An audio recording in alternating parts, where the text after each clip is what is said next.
इस दुनिया में मुगल शासक शाहजहां ने अपनी पत्नी मुमताज़ के लिए ताजमहल बनवाया था। ताजमहल को दुनिया में प्यार की निशानी के तौर पर याद किया जाता है, लेकिन एक सच ऐसा भी है जिसने शायद आज भी अनजान है लोग, और ये सच है मुमताज़ की आत्मा का। लोगों का कहना है कि यहाँ आज भी मुमताज़ की आत्मा भटकती है। आखिर कौन सी है ये जगह, कहाँ भटकती है मुमताज़ की आत्मा? आज हम इसी राज से पर्दा उठाएंगे। दरअसल मुमताज़ की मौत मध्य प्रदेश के बुरहानपुर में फारूकी गाल के शाही महल में हुई थी। इतना ही नहीं, शाहजहां और मुमताज़ का प्यार परवान चढ़ा था। दोनों अपना ज़्यादातर वक्त फारूकी गाल के किले में ही बिताते थे।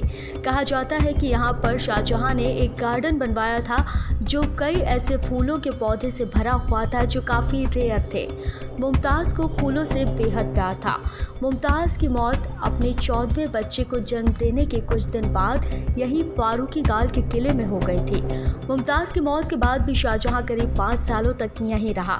कहा जाता है कि शाहजहां ने ताजमहल आगरा से पहले बुरहानपुर में बनवाने के बारे में सोचा था, लेकिन किसी कारण ये संभव नहीं हो सका। मगर जब शाहजहां उत्तर प्रदेश के आगरा पहुंचा तो उसने यहीं पर मुमताज़ की आखिरी ख्वाहिश को पूरा करने का फैसला लिया। मुमताज़ की मौत के बाद उसे फारूकी गाल के किले में ही दफना दिया गया। लेकिन जब ताजमहल बनकर तैयार हुआ तो शाहजहां ने मुमताज़ के शरीर को ताजमहल में दफना दिया था, और शाहजहां की मौत के बाद शाहजहां के शरीर को भी मुमताज़ की कब्र के बगल में दफना दिया गया।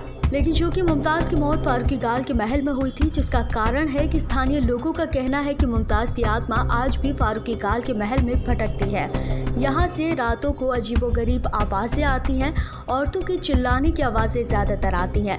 लेकिन हैरानी की बात यह है कि यहाँ आज तक किसी को इस आत्मा की वजह से कोई नुकसान नहीं हुआ। आत्मा के होने को लेकर कई लोगों ने दावा किया, लेकिन कभी भी किसी ने इसे देखा नहीं। यहाँ केवल आवाज़ें ही सुनाई देती हैं, जिसके कारण ही लोग इस निष्कर्ष पर पहुंचे हैं कि यहाँ मुमताज़ की आत्मा का वास है। हालांकि ये सच कभी साबित नहीं हो सका, लेकिन यहाँ एक अदृश्य ताकत का वास है, ये कई लोगों का मानना है। फिलहाल के लिए इतना ही। ऐसी और जानकारी के लिए आप करें चैनल को सब्सक्राइब और साथ ही बेल आइकन प्रेस करना ना भूलें, ताकि हर अपडेट आप तक पहुँच पाए। आप देख रहे हैं नेट्रिक न्यूज, साहस सच कहने का।